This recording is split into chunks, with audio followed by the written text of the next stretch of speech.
Eh bien salut à tous les pilotes, c'est InOffPlaner. Aujourd'hui on se retrouve pour une nouvelle config d'avion RC, donc qui est une config à 361,95 €. Donc cette vidéo va être assez rapide parce que la config est composée juste d'un avion, d'une batterie et d'une radio. Donc on va tout de suite commencer par l'avion. Alors l'avion, c'est un avion de la Première Guerre mondiale qui se nomme le Tiger. Donc un biplan qui est assez esthétique, de couleur jaune. Un avion anglais d'après les symboles que nous pouvons voir sur les ailes. Donc au niveau du vol, ça change pas grand chose par rapport aux autres, enfin un petit peu quand même, mais après comment dire, ça prend vite. Alors il a une envergure de 1270 mm, une longueur de 1050 mm, donc ça fait déjà un beau petit avion. Son poids est de 1350 grammes, donc plus d'1 kg, donc c'est déjà un bon poids aussi.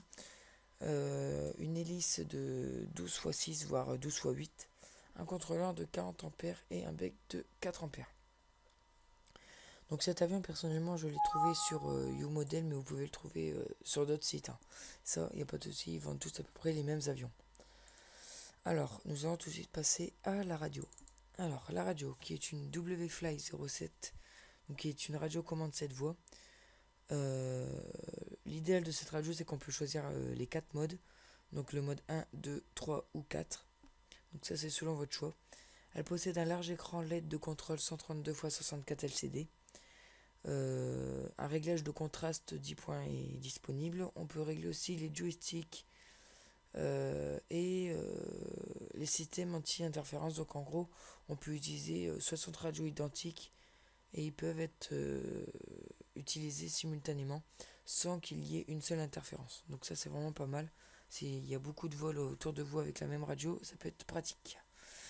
Une alimentation à basse tension, donc qui peut fonctionner avec une LiPo, une NES. Donc ça c'est vrai, c'est une radio qui peut avoir une alimentation avec une petite batterie. Donc ça peut être très utile pour les petits avions.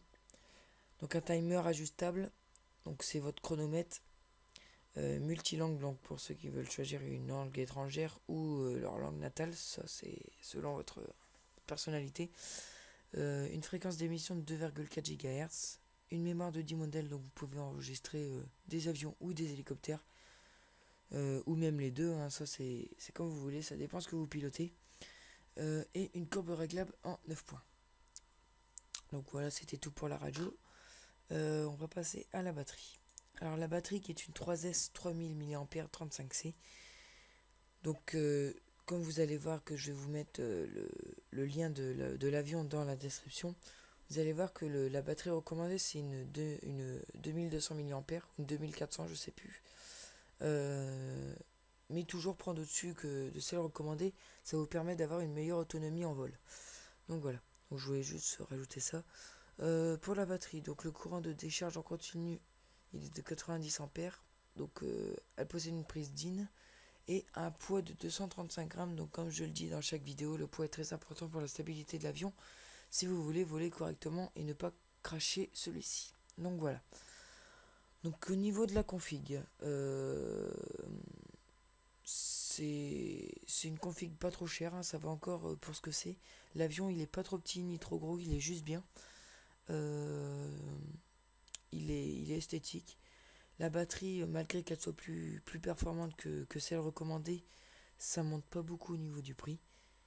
Donc ça va pas pouvoir vous ruiner de beaucoup. Donc voilà. Donc j'espère que vous avez aimé cette vidéo. N'oubliez pas de vous abonner, de liker, de commenter. Et on se retrouve pour une prochaine vidéo. Allez, kiss les amis.